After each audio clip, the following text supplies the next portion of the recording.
Happy Saturday. Very interesting week. You'll love this.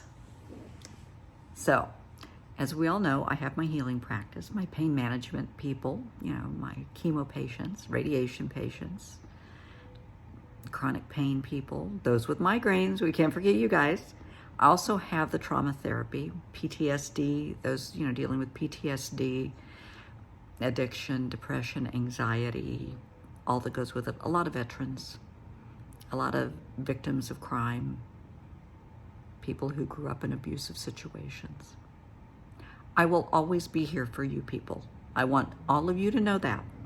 Okay, so what I'm saying does not affect you, I promise. Due to the economy, and people just right now, people aren't working and money's tight. So I had two choices. I could either just walk away from my pain management and trauma therapy people. That's not gonna happen. Those of you that know me, I'm in it for the long haul. Or I had to get another job. Oh boy, guess who got a new job? So, after strenuous background checks with this company, it's a Fortune 500 company. It's a very known company, very respected. I started my job on Monday. And I had to travel to a nearby community for the first few days for the initial training, and then you get equipment. You work from home 3 weeks out of the month and in the office one week because we're hybrid. Okay. And yes, I'm not going to say the name of the company, but yes, it is something I'm extremely familiar with. I will just leave it at that. Okay. So you go in for the first day and you're in a room of 30 some strangers. I'm the oldest, of course, big shock. And most of the people are, I would say 20, 30 years old. Maybe a couple of 40s, I don't know. And, you're given a computer. Those that are millennials, those that, even my son's, and he's in his 40s, they know computers. We didn't have computers growing up in the 50s and 60s and 70s. And, well, we did the late 80s, I guess. That's when my son got his, I think, was in the late 80s.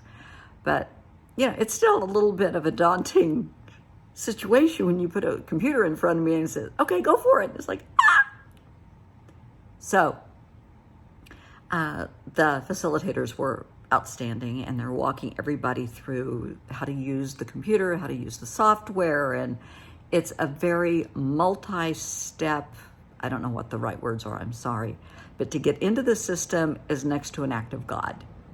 I mean, beyond security clearance, it's crazy. And if you have to call IT, you will spend 5 minutes to, answering questions proving that you are you. So they take security seriously, which is good. And so then we go into these rooms, and there's 20, 30 of us in this room. We're put on Zoom calls, which we will be on this Zoom call every day. And there's probably 94 people between two states on this one Zoom call. Total strangers. Plus you have the 20, 30 people in the room with you.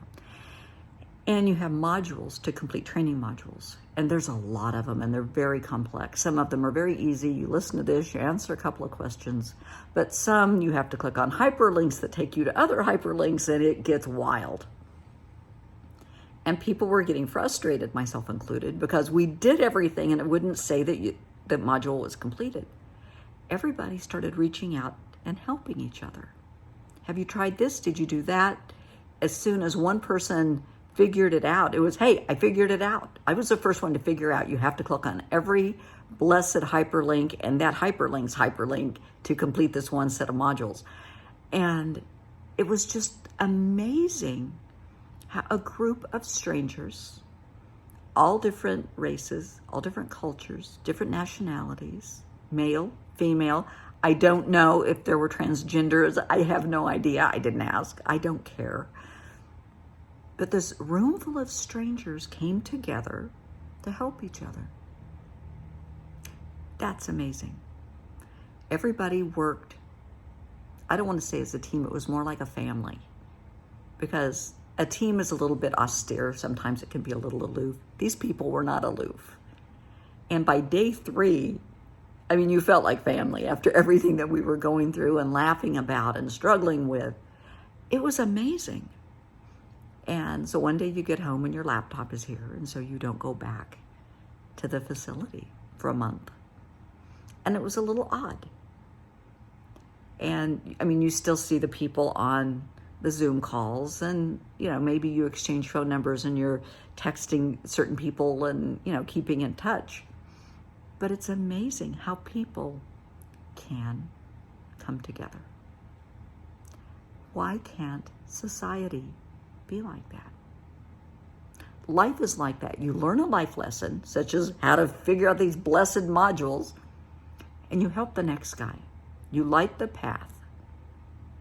And if you follow my videos, I have said this on so many occasions, you know, help the next person. You figure out your life lesson, help the next guy figure out theirs. That's what we did.